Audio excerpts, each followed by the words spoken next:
Eu quero pensar com vocês sobre tragédia, a agridoce providência de Deus.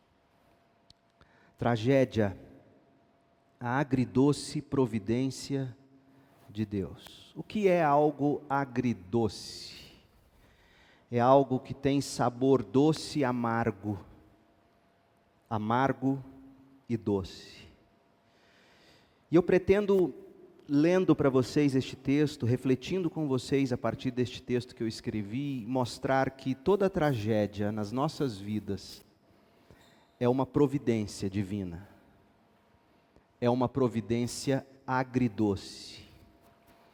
Existe sempre um sabor amargo na tragédia. No princípio, indigesto. Mas existe sempre, para todos os que estão em Cristo, um sabor doce em toda e qualquer tragédia. Quero começar lendo o Salmo de número 71, os versos 20 e 21, que dizem assim: Permitiste que eu passasse por muito sofrimento, mas ainda restaurarás minha vida e me farás subir das profundezas da terra. Tu me darás ainda mais honra e voltarás a me confortar. Você consegue perceber o sabor agridoce nesta providência de sofrimento na vida do salmista? Quando você lê esse texto, você percebe claramente ele reconhecendo que o próprio Deus permitiu que ele passasse não por sofrimento, mas por muito sofrimento. Vem de Deus, ele diz. Quando a gente diz que Deus permite alguma coisa, é a mesma coisa de dizer que Deus quis que assim fosse. Você já parou para pensar nisso? Porque como um Deus todo-poderoso, soberano que é, sabendo que determinadas coisas aconteceriam, por que que ele simplesmente permitiu, se ele não tivesse também uma intenção de usar todas aquelas coisas para o bem daqueles que amam a Deus? Então o salmista reconhece, o próprio Deus permitiu, assim quis, assim decretou, que eu passasse por muito sofrimento. Esse é o sabor amargo. Mas ainda restaurarás minha vida e me farás subir das profundezas da terra. Esse é o sabor doce. Tu me darás ainda mais honra e voltarás a me confortar.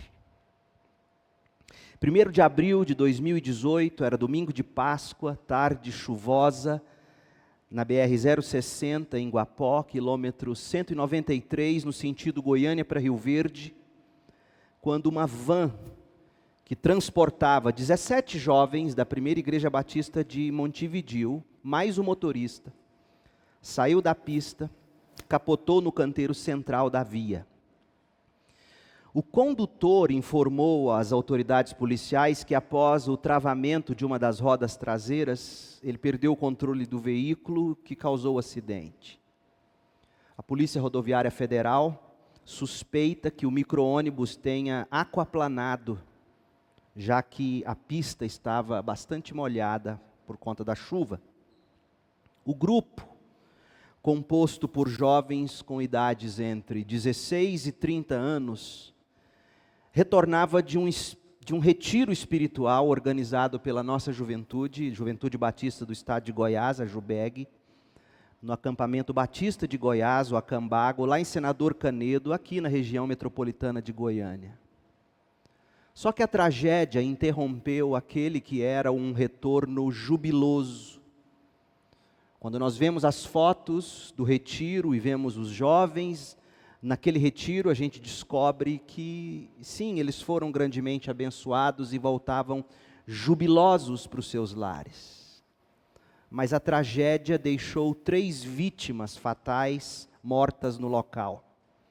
3 garotas, sem chances de serem socorridas, e eu soube que o pai de uma delas, ao chegar no local e presenciar a filha nos escombros da van, se ajoelhou e agradeceu a Deus por ter tido a oportunidade de, ao longo daqueles 16 anos, ter cuidado de forma que nada faltou para a filha.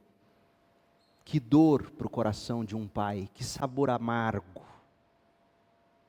3 meninas ficaram no local, mortas, 14 sobreviventes, mais o condutor do veículo, foram levados para hospitais em Goiânia e Trindade, e pela graça de Deus já receberam alta médica, passam bem, sem risco de morte. Soube ontem que uma das garotas, filha da Arlete, que estudou comigo no seminário, começou a sentir dores e parece-me houve uma fratura na escápula. Eu não tive notícias ainda da filha de Arlete. Os sobreviventes, eles já estão em casa, eles já estão desfrutando do aconchego dos seus lares, e obviamente que para a alegria indescritível dos pais e familiares. As 3 jovens, Ranielen, 16 anos, Laiane, 17, e Josileide, 24 anos, Josileide era casada. Essas 3, infelizmente, não retornaram com vida para os braços dos seus amados. Elas não sabiam que os beijos e abraços de despedida antes de partirem para o acampamento, na verdade, seriam seus últimos beijos e abraços nesta vida, uma espécie de até breve. Aliás, a filha da Arlete tira uma foto, se não me engano, com a Ranielen, algum tempo atrás, uma foto das 2 jovenzinhas sentadas naquelas cadeiras de cordinha, de trança. Comprei uma dessas e pus no meu gabinete um tempo aí para eu ler, gostosa. E sabe o que elas disseram uma para a outra? Vamos tirar essa foto enquanto a gente está jovenzinha, nessas cadeiras de velhinhos, para no dia em que chegarmos na velhice, a gente possa tirar outra foto e comparar como a gente ficou. Gente, remoendo essa história, eu fico pensando, nós realmente não sabemos como será o amanhã. A vida é mesmo como uma neblina que aparece por um instante e logo se dissipa. Tiago 4,14. Tiago, na verdade, ele diz o seguinte a respeito dos planos humanos que nós fazemos. Tiago diz assim, no verso 14 do capítulo 4, como sabem o que será de sua vida amanhã? A vida é como uma névoa ao amanhecer, aparece por um pouco, logo se dissipa. O que devem dizer é, se o Senhor quiser, viveremos e faremos isso ou aquilo. Caso contrário, estarão se orgulhando de seus planos pretensiosos, e toda presunção como essa é maligna. A vida é como uma neblina. Resta-nos, meu povo, orar para que os enlutados de Montevidéu encontrem em Jesus Cristo rocha e refúgio para seus corações, que certamente estão despedaçados pela tristeza. Afinal, só o Senhor é rocha e refúgio na hora da tribulação. É o que diz o Salmo 9, verso 9, o Salmo 18, verso 2. Só Deus é providência, é socorro e auxílio na medida exata do sofrimento. Salmo 40, verso 17. Agora, o que nós cristãos podemos fazer para ajudar e socorrer pessoas que passam pela tragédia? Penso que esse acontecimento na BR-060 nos ensina e nos faz refletir. Qual deve ser a primeira atitude de um crente no momento de uma tragédia? Cristãos, quando eles testemunham sofrimento, o que eles devem fazer é se solidarizarem com os que estão sofrendo, como se eles mesmos estivessem passando pela tragédia. Devemos sentir na pele a dor do outro. É isso que nos recomenda Hebreus 13, versículo 3. Sentir na pele a dor do outro, como se fosse a nossa dor. Por quê? Porque nós sabemos, como diz Romanos 12, 15, que o amor requer de nós que choremos com os que choram. Sentimos na pele, choramos com eles, e imediatamente fazemos o bem, nós agimos para ajudar. Nós nos juntamos e buscamos oportunidades para socorrer, para aliviar as vítimas das tragédias, especialmente aos da família da fé, como diz Gálatas 6, versículo 10. Nós nos unimos e socorremos, especialmente aos da família da fé. E foi isso que a nossa igreja, por exemplo, fez. Nós recebemos uma ligação da convenção na hora do culto, pedindo que nós ajudássemos de alguma forma. Procuraram o irmão Jerônimo, nosso administrador, imediatamente saiu e conversaram no telefone. Nós alugamos hotel para 4 das vítimas que pernoitaram em Goiânia. Irmãos aqui da nossa igreja acompanharam pessoas nos hospitais, correram logo para os hospitais. Irmãos da nossa igreja emprestaram carro para levar esse grupo que dormiu no hotel na manhã seguinte, de volta para Montevidéu. Queríamos pagar vários quartos para eles, mas eles disseram não, nós queremos dormir todos juntinhos num lugar só, e o hotel teve que se organizar, respeitando aquela dor, e dormiram no mesmo quarto. No dia seguinte, irmão da nossa igreja, com carro emprestado de irmãos da igreja, seguiram para o velório. E não foi só a Segunda Igreja Batista em Goiânia que ajudou. Eu soube que os batistas goianos se mobilizaram de uma forma surpreendente. Foi o que eu li do testemunho do pastor Ebenezer, que é o pastor da primeira igreja de Montevidéu. E é assim que deve ser. Na hora do sofrimento, nós socorremos, nós auxiliamos, nós sentimos na própria pele, nós choramos com eles, nós colocamos a mão no bolso, nós ajudamos. Tem que ser assim. Isso é cristianismo. Cedo ou tarde, porém, as pessoas que passam por tragédias vão precisar de muito mais que solidariedade. Elas vão precisar muito mais do que bondade, abraços, assistência, oração. Ouça bem, gente, depois que o amor cristão tiver chorado e agido, o amor cristão vai precisar ter algo a dizer sobre Deus. Claro, nós não precisaremos e nós nem conseguiremos ter todas as respostas. Apesar de tudo, a gente sabe que apenas Deus sabe de todas as coisas, mas nós temos a Bíblia, e a Bíblia não se mantém em silêncio em relação às questões do sofrimento. Tragédias como, por exemplo, a perda irreparável de filhos, tragédias como essa, em última instância, passam pela permissão de Deus. Olha o caso de Jó. Jó capítulos 1 e 2.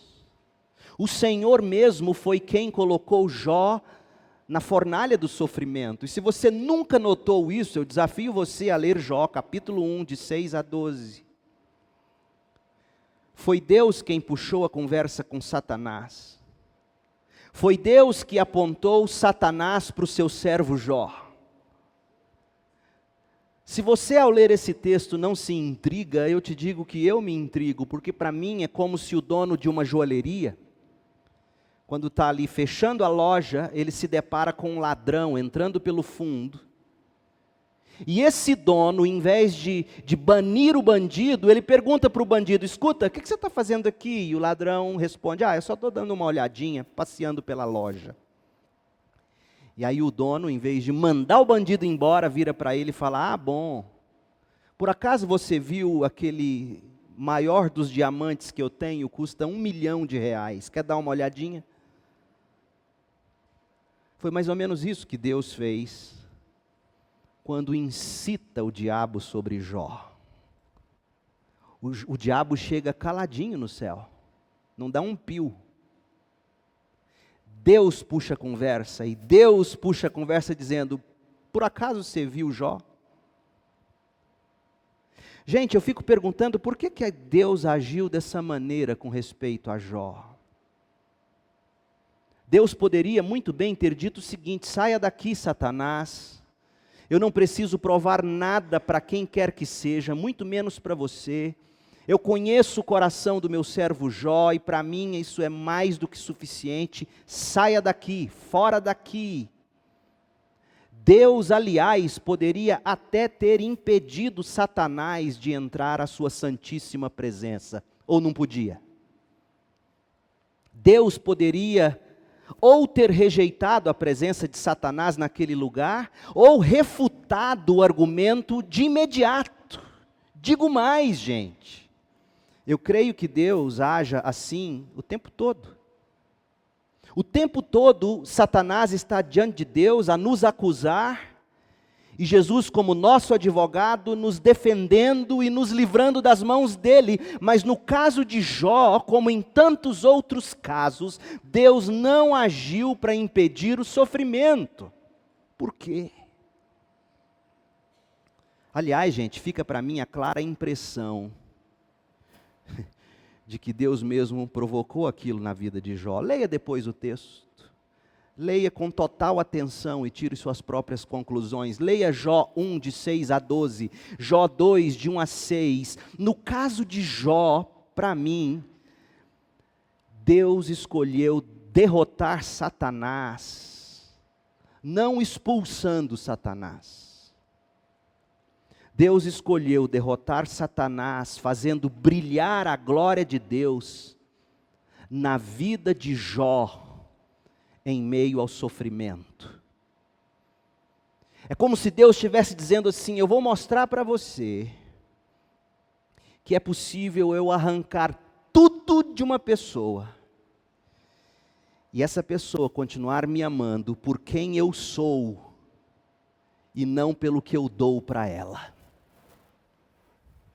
Vou repetir, é como se Deus estivesse dizendo, eu vou mostrar para você e para o mundo, para todas as hostes diabólicas, é possível eu arrancar tudo de alguém, independentemente dos meios, eu arrancar tudo de alguém. Até porque Jó reconhece que foi Deus, porque Jó diz o quê? O Senhor deu e o Senhor tirou. Bendito seja o nome do... E o que o livro diz em seguida? E em tudo isso, Jó não pecou. Ou seja, a interpretação de Jó foi correta. Deus deu, Deus tomou. E Deus fez a glória dele brilhar na vida de Jó, no sofrimento, dizendo, eu tiro tudo dele, e ele continua me amando. Sabe por quê? Porque ele me ama por quem eu sou, e não pelo que eu dou. Esse teste de fé revelaria que no coração de Jó, Deus é mais valioso e estimado do que qualquer pessoa ou coisa deste mundo. Quais são as coisas que nós somos mais tentados a idolatrar nessa vida? Vamos ser honestos. Filhos e bens. E Deus tirou tudo isso de Jó. Por isso que Deus incita Satanás e finalmente diz... Ele vira assim para o diabo e diz, Jó 1,12, pois bem, você pode prová-lo. Faça o que quiser com tudo que Jó possui, mas não lhe cause nenhum dano físico. Então Satanás saiu da presença do Senhor. E aí mais adiante no livro, numa segunda investida de Satanás, nós lemos que Deus diz ao diabo, pois bem, disse o Senhor, faça o que quiser com ele, mas poupe-lhe a vida. Deus vai dando corda, então Satanás saiu da presença do Senhor e causou em Jó feridas terríveis, da sola dos pés ao alto da cabeça, já sentado em meio a cinzas, raspava a pele com um caco de cerâmica. Não tema o diabo, tema Deus, que manda no diabo. Você percebeu? A Bíblia é clara, a Bíblia é contundente. Satanás, nada nem ninguém possuem liberdade para fazerem o que bem entenderem com a vida das pessoas. Ou seja, o Senhor mesmo dá a vida e o Senhor mesmo toma a vida de volta. Jó 1:21. Veja outro exemplo, extraído da própria Bíblia. Quando ele quis peneirar a vida de Pedro, visando destruir a fé do apóstolo, sabe o que Satanás fez? Lucas 22, 31 e 32. O verbo usado por Lucas é que Satanás foi pedir permissão a Cristo. Ele teve a brilhante ideia diabólica de peneirar e destruir a fé de Pedro, mas ele sabe que ele não dá um passo sem Deus dizer pode, não pode. Crente, deixa eu dizer uma coisa para você, não tenha medo de macumba.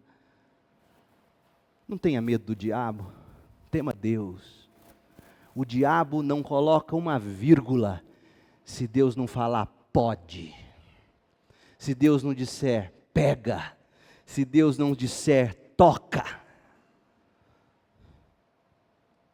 Portanto, em último grau, não existe fatalidade. Em última instância, não existe falha humana numa cirurgia em que alguém acaba perdendo a vida. Não existe em última instância falha médica, falha mecânica. Não existe em última instância imprudência, más condições do tempo, erro de condução. Não, em última instância, tudo o que acontece passa pelos decretos soberanos de Deus e tudo muito bem dosado pela sabedoria de Deus, pela justiça de Deus, pela bondade, pelo amor eternos de Deus. Deus mesmo é quem levanta babilônios contra seu povo, Abacuque 1:6, e Deus mesmo envia calamidades às portas de Jerusalém, Miqueias 1:12. Por quê? Nas palavras de Paulo, sabemos que Deus faz todas as coisas cooperarem para o bem daqueles que o amam e que são chamados de acordo com seu propósito. Portanto, meus irmãos, Deus tem bons e sábios motivos para o que aconteceu naquela tarde chuvosa na BR-060 em Guapó. Deus tem sábios motivos para as tragédias, enfermidades, calamidades que Ele envia sobre seu povo. De fato, Deus tem centenas de milhares de bons e sábios motivos que vão permanecer incompreensíveis para nós até que nós sejamos capazes de apreendê-los plenamente no final desta era presente. Paulo, por exemplo, em admiração, ele se expressou com inspirada sabedoria quando ele escreveu sobre os imponderáveis de Deus. Romanos 11:33, Paulo diz: como são grandes as riquezas, a sabedoria e o conhecimento de Deus, é impossível entendermos suas decisões e seus caminhos. Paulo nos faz voltar a ser criança. Sabe qual é uma das melhores coisas da infância? Deixa eu te dizer uma coisa. É a ignorância. A criança não entende o que está acontecendo, mas a criança sabe que papai sabe. Mamãe sabe. E a criança dorme. Porque ela não tem que preocupar se tem que pagar a conta de luz amanhã, comprar comida no mercado, pagar colégio. Papai tem, mamãe faz, papai e mamãe sabem. A criança dorme e descansa. É isso que Paulo está dizendo. Como é bom saber que temos um Deus que é rico em sabedoria, em conhecimento. E como é bom saber que é impossível compreender todas as decisões e os caminhos dele, mas ele sabe. E eu descanso. Moisés, na mesma linha de pensamento, ele declarou lá em Deuteronômio 29:29, as coisas encobertas pertencem ao Senhor nosso Deus, porém, as coisas reveladas, aquelas coisas que a gente consegue compreender, elas pertencem a nós e aos nossos filhos, para sempre para que nós possamos cumprir todas as palavras dessa lei. Moisés está dizendo, tem coisas que só Deus compreende, pertence a Ele. Tem coisas que nós compreendemos, pertence a nós, com o propósito de fazermos a vontade de Deus. Então, nós teremos que ajudar as pessoas que passam pelo sofrimento a fazerem sentido do sofrimento. Mas nós temos que nos lembrar que, na maioria das vezes, nós não vamos compreender todas as coisas, e nós vamos ter que simplesmente descansar e dizer, Papai do céu sabe. E a gente vai ter que descansar. Mas, porém, todavia, contudo, mesmo assim, apesar das nossas limitações, não obstante a impossibilidade de entendermos todas as decisões do Senhor, afinal de contas, os caminhos do Senhor, os pensamentos do Senhor são muito mais altos e elevados que os nossos, diz Isaías 55, de 8 a 9. Apesar disso, existe pelo menos 3 propósitos revelados na Bíblia, como resultado da tragédia que ceifou no domingo passado a vida das 3 jovens da BR-060. Quando eu olho para as Escrituras, e é isso que nós precisamos saber dizer com graça e verdade a quem sofre, a esses pais, a esse esposo, às pessoas que conhecemos. Onde estaria, meu Deus, o propósito em mortes tão trágicas como essa? Eu vejo pelo menos 3 motivos. Primeiro, regozijo com o eterno peso de glória. Regozijo com o eterno peso de glória. Meu povo, quando passar o agudo da dor, da perda, quando passar a crise da dor, familiares e amigos vão poder se consolar e se regozijar com uma verdade bíblica que diz assim: partir e estar com Cristo é incomparavelmente melhor. Filipenses 1:23. Repito, quando passar o agudo da dor da perda e os pais estão doloridos, o marido está dolorido, os amigos, os familiares, a igreja, a comunidade, as pessoas estão doloridas e muitas delas ainda não conseguiram processar, mas a dor vai passar o agudo. E os familiares, e os amigos, e os irmãos de fé e a comunidade vão começar a poder se regozijar com uma verdade absoluta. Partir para estar com Jesus é melhor do que ficar aqui. Seja como for o modo de partir. Aliás, onde estão nesse momento as 3 jovens garotas? Jesus nos garante que elas estão no paraíso. Foi isso que Jesus disse para aquele ladrão na cruz, que no último momento se arrependeu. Lucas 23:43, hoje mesmo estarás comigo no paraíso. As 3 meninas estão no paraíso. E a palavra grega para paraíso foi usada na tradução do Antigo Testamento para o grego, a Septuaginta, lá em Gênesis 2, para falar do Jardim do Éden, chamou o Jardim do Éden de paraíso. Ou seja, Jesus está dizendo que quem morre em Cristo, nesse momento, passa a desfrutar do mesmo tipo de comunhão com Deus que Adão e Eva tinham no Éden, no paraíso. É isso que essas meninas estão desfrutando agora. Quando passar o agudo da dor,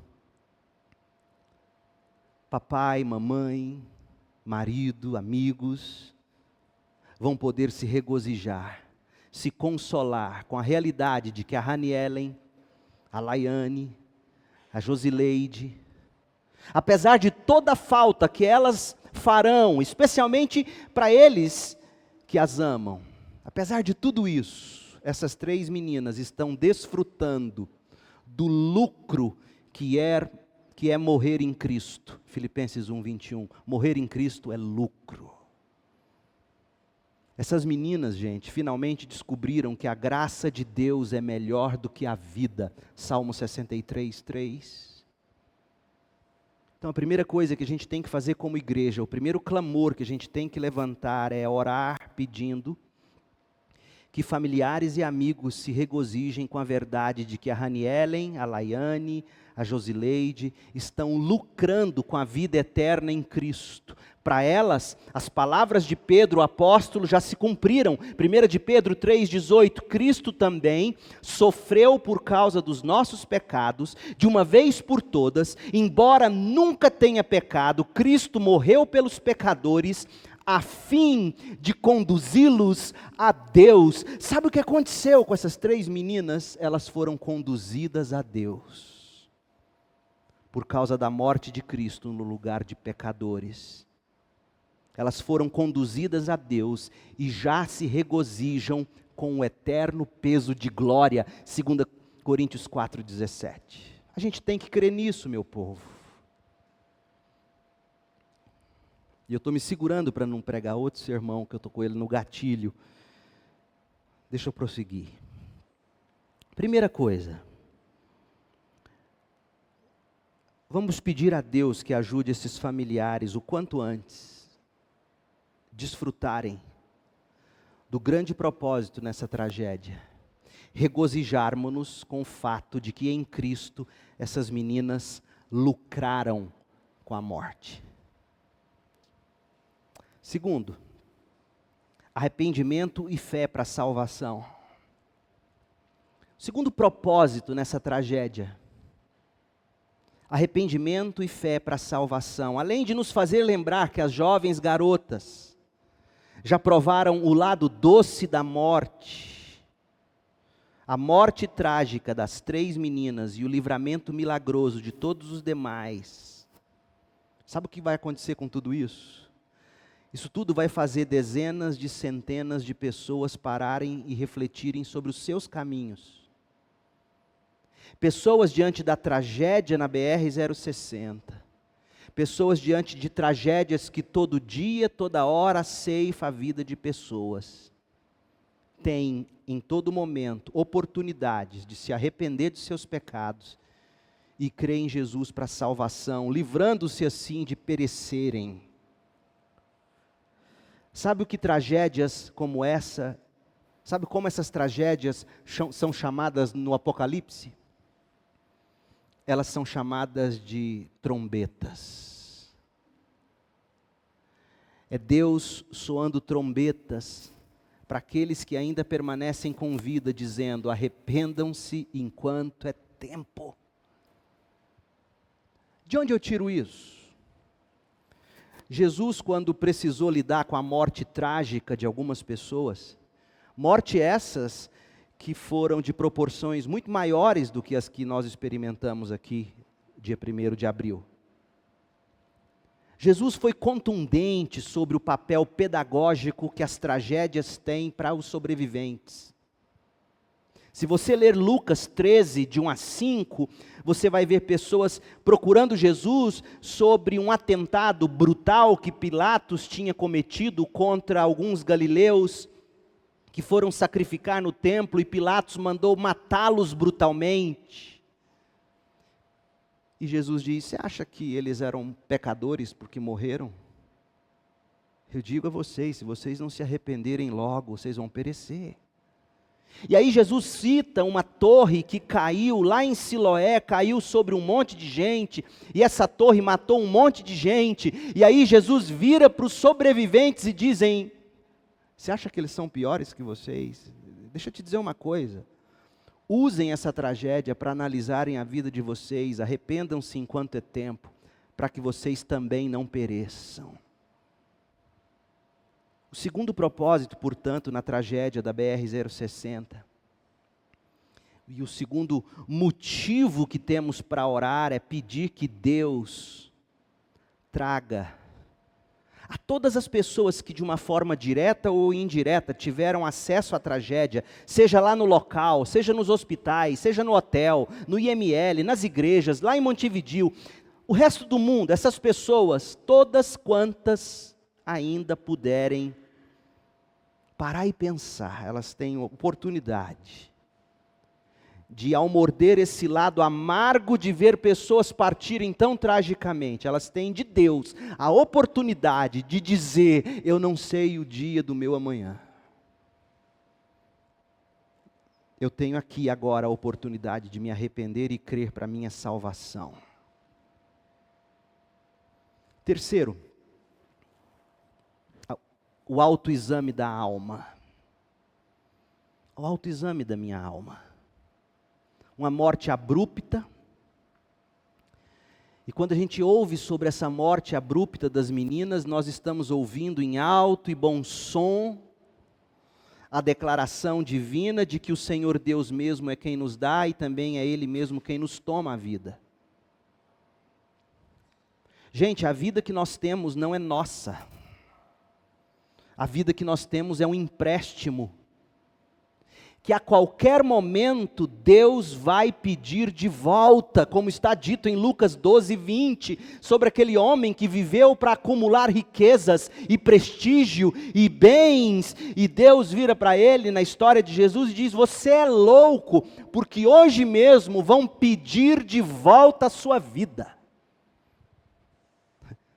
Você viveu para acumular coisas e se esqueceu de que a vida que você investiu no que não deveria ter investido, era uma vida que Deus tinha te emprestado para você viver para a glória dele, mas você viveu para suas próprias glórias. Gente, Deus nos empresta a vida. Deus nos empresta filhos. Deus nos empresta maridos, amigos. E quando bem for do agrado de Deus, Ele mesmo pede de volta. E aí você vê o caso do filho infante de Davi, em 2 Samuel 12, de 15 a 23, Deus pede de volta a vida daquele menino que mal nascera, Deus pede de volta. E quando Davi ouve dizer que Deus levou o menino, ele para de chorar e diz: Deus pediu de volta e no tempo certo eu me reencontrarei com ele. E houve também o caso de Simeão, que lá na velhice morreu velhinho, alegre porque os próprios olhos viram Jesus e os próprios braços pegaram o menino Jesus, Lucas 2:29, e morreu numa velhice abastada. Gente, a tragédia da BR-060 é uma oportunidade imensa para todos nós pararmos e refletirmos sobre a forma como nós temos investido nossas vidas, que são apenas empréstimos do Criador. Deus nos emprestou a vida. E Ele pede ela de volta quando Ele quiser. É hora de nós autoexaminarmos a alma. É hora de nós verificarmos se nós temos dedicado as nossas vidas ao seu verdadeiro dono, o Senhor da vida. Em vez de desfrutarmos e em vez de defraudarmos Deus, desfrutando a vida nos nossos próprios prazeres e pecados, é hora de nós pararmos, pensarmos e praticarmos obras de justiça antes que seja tarde. E a pergunta é: como vai estar a sua alma no momento em que Deus pedi-la de volta? Como vai estar a sua alma hoje, agora? Como está a sua alma? E a gente, para usar as palavras de Jesus lá em Lucas, nós não podemos ser loucos. Não podemos ser loucos. Não podemos viver para os prazeres dessa vida. Não podemos desperdiçar essa vida em nós mesmos. Não podemos tentar salvar a nossa vida empregando o nosso coração nas coisas dessa vida. Nós temos que abrir mão dessa vida para a gente poder ganhar a vida eterna. Jim Elliot foi um missionário que morreu com 29 anos, ele e 4 outros missionários aqui no Equador, na década de 50, quando eles desciam num avião pequeno para uma operação para evangelizar índios, os Waoranis. Foram comidos pelos índios que eles queriam evangelizar. 29 anos, ele perdeu a vida dele, literalmente. Sabe o que ele escreveu no diário dele, alguns dias antes da morte? Não é tolo aquele que abre mão do que não pode reter, ou seja, essa vida. Não é tolo quem abre mão do que não pode reter, para ganhar o que não pode perder, a vida eterna. Não seja tolo querendo manter essa vida. Sabe em que texto Jim Elliot estava refletindo quando ele escreveu isso no diário dele? Lucas 16, 9, que diz: usem as riquezas deste mundo para fazer amigos. Assim, quando suas posses se extinguirem, os amigos que você fez com as riquezas receberão você num lar eterno. Use o seu dinheiro, use os seus recursos, use a sua vida, não para você, mas para ganhar outros para Cristo. E quando você perder tudo aqui e abrir os olhos no céu, aqueles que você ganhou receberão você. Gente, a tragédia da BR-060 tem como um de seus propósitos nos levar a um autoexame da alma. Como eu tenho investido a minha vida? Olhe para o seu contra-cheque, para o canhoto do seu talão de cheque. Olhe a forma como você tem gastado o seu dinheiro. Porque a forma como você gasta o seu dinheiro revela no que você tem investido a sua vida.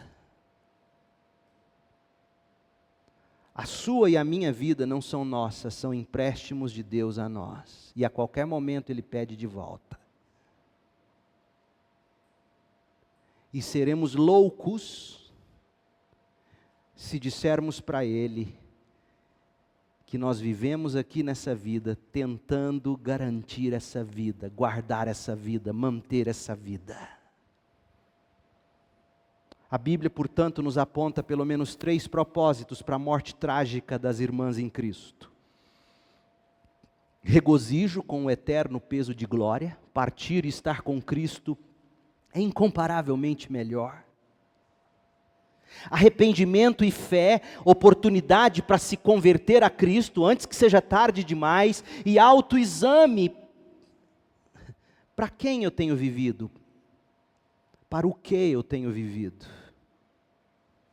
Gente, esses e um número infinito de outros propósitos tem o Senhor com a morte trágica da Ranielen, da Laiane e da Josileide na tarde de 1º de abril de 18. Deus nos ensina com tragédias que graça é melhor que a vida.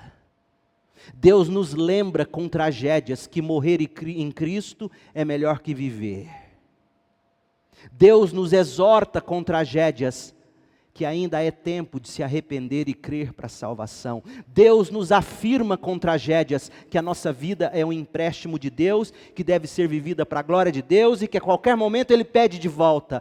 Tragédias reforçam para nós que a qualquer momento a vida é tirada da gente. Viver sem Cristo, portanto, é loucura. Porque a única coisa que faz morrer ser lucro é morrer em Cristo. Quão frágil é a nossa vida, gente. Passa tão rápido como a neblina, o mundo e todos os seus planos. Saíram todos de Montevidéu com a certeza de que ganhariam o mundo. 3 não voltaram para casa. No que nós temos segurança nessa vida? A única coisa que nos dá segurança é a fé em Cristo. Ele é inabalável. Sejamos, pois, gratos e agrademos a Deus, adorando Ele com reverência e santo temor. Hebreus 12, 28. Essa é a minha mensagem para os pais, para os familiares, para os amigos, para o meu colega pastor na Primeira Igreja Batista de Montevidéu, em Goiás. Tragédias são a agridoce providência de Deus. É o portal da morte para a vida.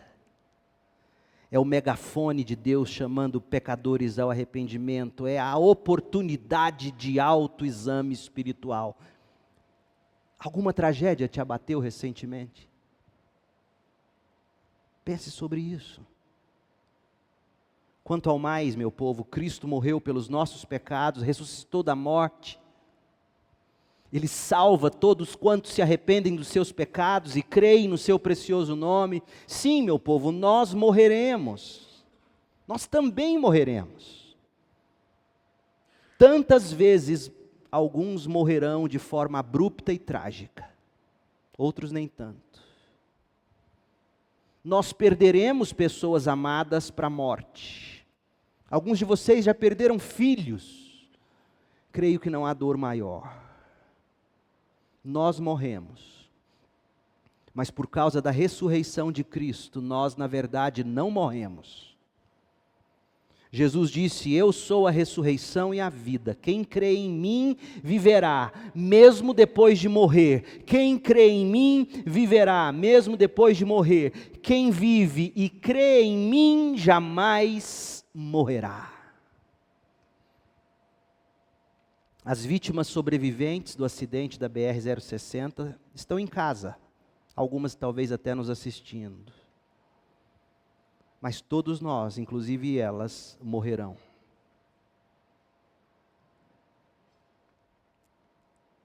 Ranielen, Laiane e Josileide, pela graça, por meio da fé, receberam um abraço de Cristo ao chegarem no céu. Eu não sei se você sabe disso, mas todas as vezes que se fala de Jesus no Novo Testamento em relação ao céu, ele está sentado no trono. A única vez que você vê Jesus no céu em pé é em Atos 7, 56 a 59, quando ele se levanta do trono para receber o espírito de Estevão. Estevão sendo apedrejado, Estevão morrendo de uma forma trágica, do lado de cá, mas do lado de lá, Cristo em pé, de braços abertos, dizendo: seja bem-vindo, meu filho. As palavras do salmista são o nosso consolo hoje e para sempre.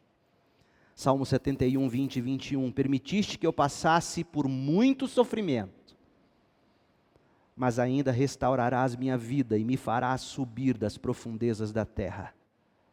Tu me darás ainda mais honra e voltarás a me confortar. Tragédias têm sabor. O sabor da tragédia é agridoce. Dói e dói muito quando nós perdemos. Mas quando passa o agudo da dor, permanecem a fé, a esperança e o amor de Cristo Jesus, nosso Senhor e Salvador. Consolemo-nos, pois, com estas palavras. E agora nós vamos orar. Eu vou chamar 3 pessoas aqui à frente, eu vou pedir que o Orlando traga o microfone. E nós vamos levantar 3 clamores aqui. 3 clamores.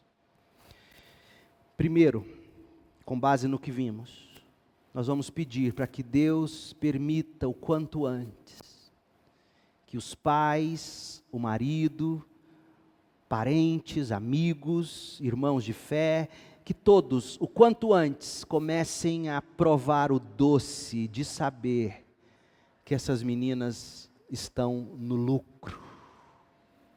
Vou pedir que venha aqui à frente o Valtinho para orar por isso. Pega o microfone aqui, Valtinho, por favor, pode vir. Que Cristo, o Senhor, pelo seu Espírito, faça os pais e todos provarem o quanto antes que essas meninas estão no lucro. Vamos acompanhar o Valtinho em oração. É o primeiro clamor.